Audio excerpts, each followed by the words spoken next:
El lugar de la memoria, la tolerancia y la inclusión social, es mucho más que un museo tradicional. Ubicado en el malecón de Miraflores, con una imponente vista al Océano Pacífico, es un espacio emblemático dedicado a la reflexión y la memoria histórica del Perú.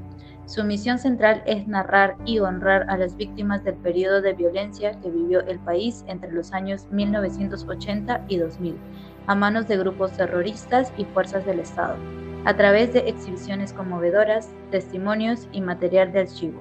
El no solo busca recordar este capítulo oscuro, sino también promover la tolerancia, los derechos humanos y la inclusión para construir un futuro más pacífico. Un lugar que invita a la introspección, al aprendizaje y al diálogo, esencial para entender la complejidad de la historia reciente del Perú y la resiliencia de su pueblo. En los pasillos del museo podemos ver distintas imágenes, como por ejemplo la de Abimael Guzmán con colegas de la universidad en 1973, y también una imagen del Jurado Nacional de Elecciones en Chusqui, Ayacucho, donde Sendero Luminoso inició el periodo de violencia quemando ánforas electorales el 17 de mayo de 1980. En la siguiente habitación nos presentan elementos icónicos de la educación escolar peruana, como piezas de museo que evocan un pasado rígido, así como de uniformidad escolar propia de las últimas décadas. Como si se tratasen de objetos coleccionables, las piezas aparecen como fetiches atemporales sin ninguna función más que la de ser objetos de contemplación.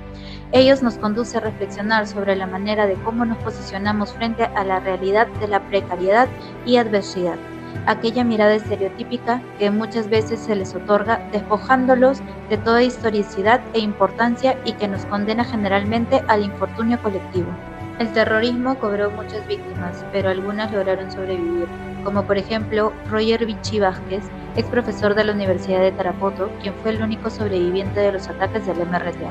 Mariano Garno, sacerdote franciscano, quien nos cuenta los ataques sufridos a la estación Misionar y su posterior restablecimiento en 1986 cerca del río Rubamba, Perú. Angélica Mendoza, fundadora de la Asociación Nacional de Familiares Secuestrados, Detenidos y Desaparecidos en Perú de 1983. En el segundo piso nos encontramos las imágenes que revelan la cruda realidad de la desaparición forzada en el Perú entre 1980 y los 2000. Más de 20.000 personas fueron reportadas como desaparecidas. La víctima más común era un joven de las zonas rurales. La tragedia es aún más profunda al saber que 2.675 de ellos eran menores de edad. El año más crítico fue en 1984, con más de 4.225 desapariciones. Una de las masacres más graves y simbólicas sucedió un 13 de diciembre de 1984 en Putis, Ayacucho.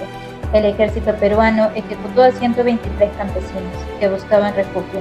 Los hicieron cavar sus propias fosas con la falsa promesa de protección. Fue una masacre emblemática de la crueldad durante el conflicto interno. El Museo LUM nos confronta al visitante con los testimonios más crudos de la violencia.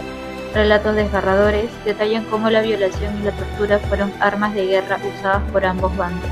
Voces que narran secuestros, matrimonios forzados y una crueldad extrema, especialmente contra las mujeres. Estas historias están expuestas y no solo como un recordatorio de horror, sino como un homenaje a la resiliencia de las víctimas y una experiencia rotunda al nunca más. El no es solo un museo, es un espejo que nos confronta con nuestra historia más dolorosa, pero necesaria.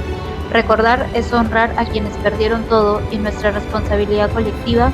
Solo así, con la memoria viva, podemos decir con convicción nunca más, porque el peruano que no conoce su historia está condenado a repetir.